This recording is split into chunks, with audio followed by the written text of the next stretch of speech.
तो सर एक विशेष सवाल कि पहले की इंडस्ट्री में, फिल्म इंडस्ट्री में और अब की इंडस्ट्री में कितना चेंज आ गया आपके समय में? बहुत फ़र्क आया है। जैसे हमारे बाप और हम में फ़र्क आया है, उसी तरह इंडस्ट्री में भी फ़र्क आया है। क्या है कि आजकल क्या टेक्निकली हम लोग बहुत स्ट्रांग हो गए हैं। इंडस्ट्री जी 30 साल पहले जो टेक्निकली थी, आज बहुत स्ट्रांग हो गई है। इसलिए आपको लगेगा फिल्में बहुत स्ट्रांग हो गई हॉलीवुड के मुकाबले में। बट जहाँ से हम लैग करते हैं वो एक कहानी। जी कहानी जो पहले हुआ करती थी, अब वैसी कहानी आपको मिलेगी नहीं। तो क्या हुआ, आप मोटा मोटी ये सोच लीजिए जी कि कफन जो है खूबसूरत हो गया है, लेकिन अंदर की लाश बेजान हो गई है। ओह, हाँ, तो ये बेजान कहानियों पर जानदार टेक्नीशियंस जानदार फिल्में बनाते हैं। तो उस तरह से गाने में जो मेलोडी थी वो कम हो गई, शोर ज़्यादा हो गया। आज के फिल्मों में देखेंगे माँ और बहन के किरदार मिलते नहीं, राखी के गीत मिलते नहीं।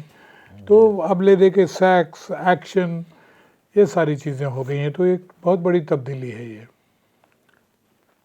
सर आज का यूथ जैसे आपने बताया इतना डिजिटली हम काम कर रहे हैं, तो पहले के टाइम में या आपके टाइम में as a director of the captain of ship होता था, तो उसको कितनी दिक्कत होती थी और ये शब्द कैसे जुड़ा?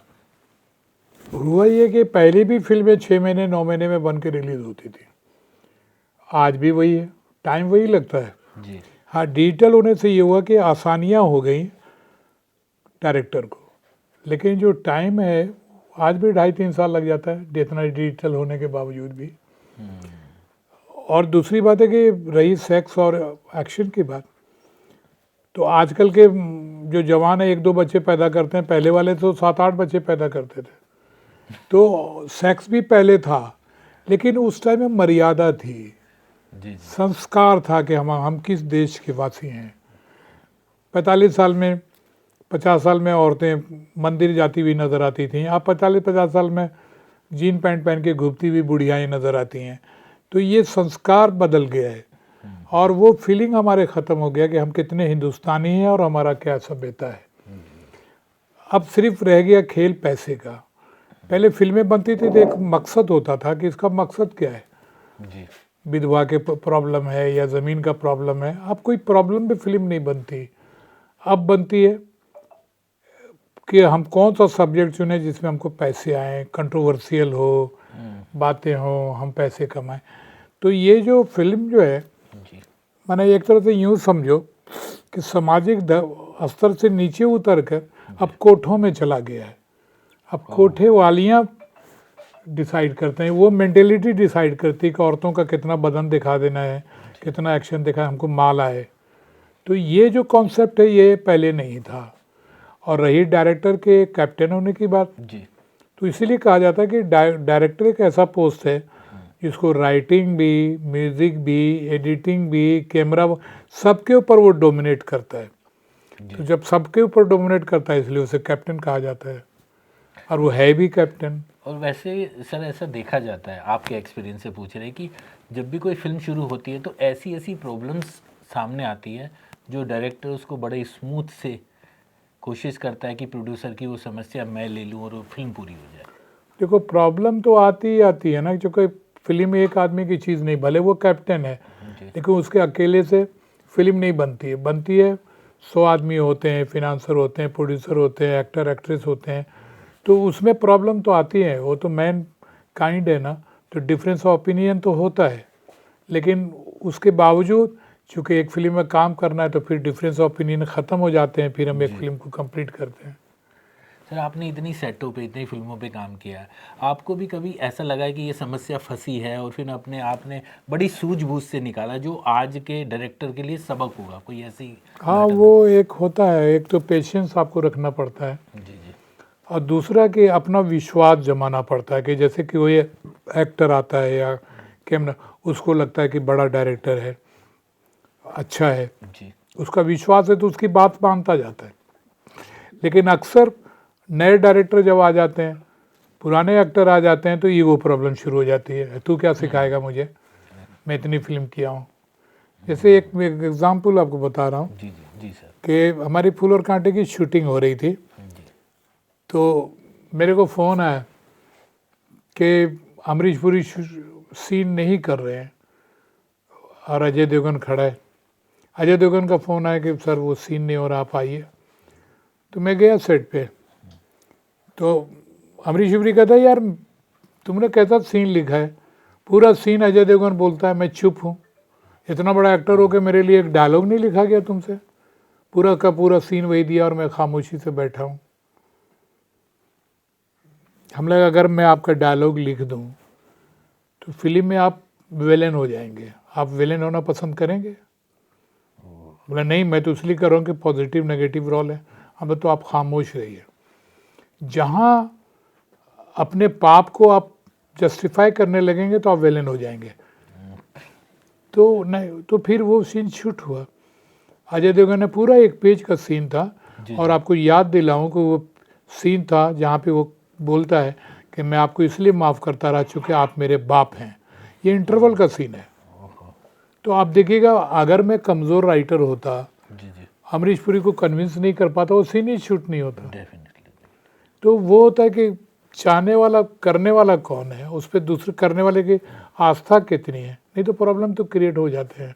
और कभी कभी पुराने नए के भी होते हैं कि बहुत पुराने आर्टिस्ट है, उसके नए आर्टिस्ट है, जैसे आपको बताया, तो प्रॉब्लम हो जाती है। सर आपकी एक बहुत बड़ी फिल्म बेताज बादशाह की बात करेंगे, उसमें सीरीज से सुपरस्टार स्टार और इतनी बड़ी लंबी चीज आपने फिल्म लाइन के लिए एक प्लेटफॉर्म पे खड़ी कर दी। मैं क्रेजी हो गया था क्योंकि वो कहानी भी थी बादशाहों की जी। तो मुझे पर्सनैलिटी भी वैसी चाहिए थी जो बादशाह लगे। तो इसलिए मैंने राजकुमार साहब थे बेताज बादशाह, काउंटर में थे शत्रुघ्न सिन्हा, जिन्हों में बातचीत नहीं होती थी लेकिन फिर भी मैंने लिया। इन्हीं के बराबर के हाइट के थे मुकेश खन्ना, इन्हीं के बराबर के हाइट के थे अजीत साहब, इसी में थे लास्ट के गाने में जयराज साहब जो ज़माने में हीरो हुआ करते थे।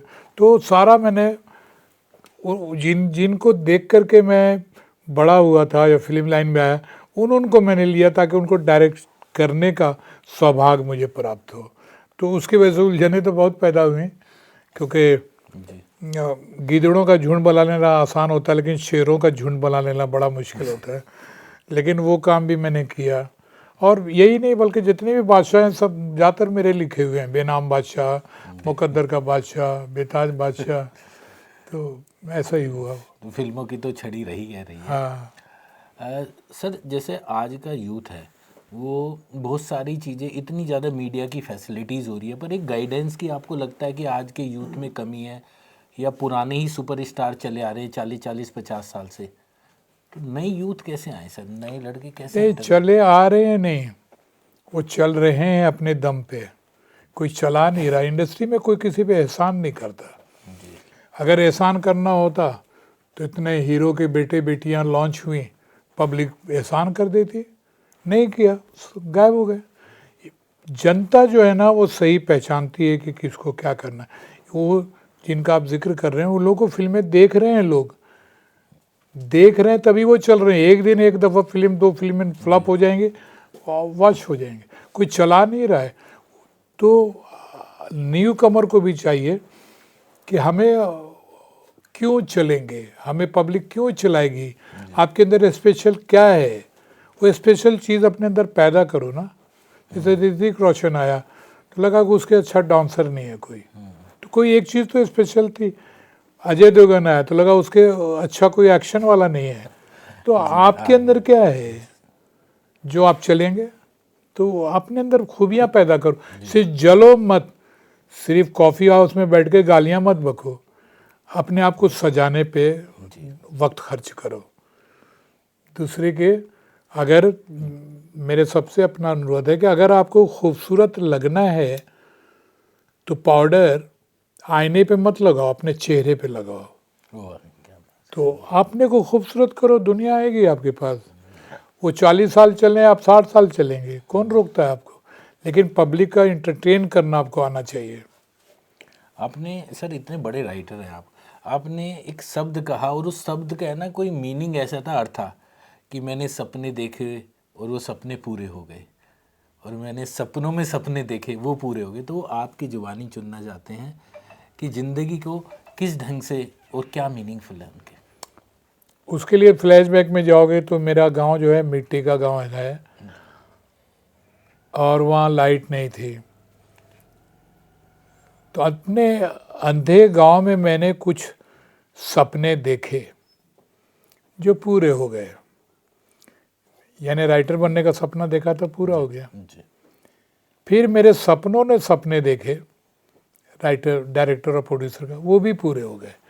अब तो मैं कंगाल हो गया हूँ, मेरे झोली में कुछ सपने डाल दो बाबा। आदमी गरीब वो नहीं होता जिसके पास पैसे ना हो, आदमी तो गरीब वो होता है बाबा जिसकी आंखों में सपने ना हो। बाबा सपने नहीं तो सपने के कुछ टुकड़े ही मेरी झोली में डाल दो। और वो भी अगर नहीं दे सकते तो एक काम करो बाबा, मेरी झोली में आंसुओं की कुछ बूंदें डाल दो। हाँ बाबा, आदमी अमीर वो नहीं होता जिसके कफन पे फूलों की बारिश हो, आदमी तो अमीर वो होता है बाबा जिसके कफन पे आंसुओं की कतारें हों। क्या बात है सर, कायल है हम आपके। मेरी झोली में कुछ सपने डाल दो बाबा, मेरी डोली में कुछ आंसू की बूंदें डाल दो बाबा। मैं बहुत कंगाल हूँ बाबा, मैं बहुत कंगाल हूँ, वाकई मैं कंगाल हूँ। इसीलिए जब फिल्म लाइन में 56 फिल्में करके मैं जल उठा था, कितना करूँ कितना करूँ, जीने के लिए तो इतना कर लिया, अब नहीं मरने के लिए क्या करूँ। तो मैंने सामवेद को लिखना उर्दू में शुरू किया और कंप्लीट हुआ, जो आज मैं दुनिया का पहला आदमी हूँ जिसने सामवेद को उर्दू और हिंदी में लिखा और मोहन भागवत जी ने उसका विमोचन किया। ये करने के बाद मुझे लगता है कि मुझे ज़िंदगी में मोक्ष मिल गया और इससे अब बड़ा काम क्या करूँ। अब फिर मैं वापस फिल्म की तरफ जा रहा हूँ, चूँकि मेरी रोज़ी रोटी फिल्म में लिखी हुई है, तो मैं भी 2 फिल्में शुरू करने जा रहा हूँ।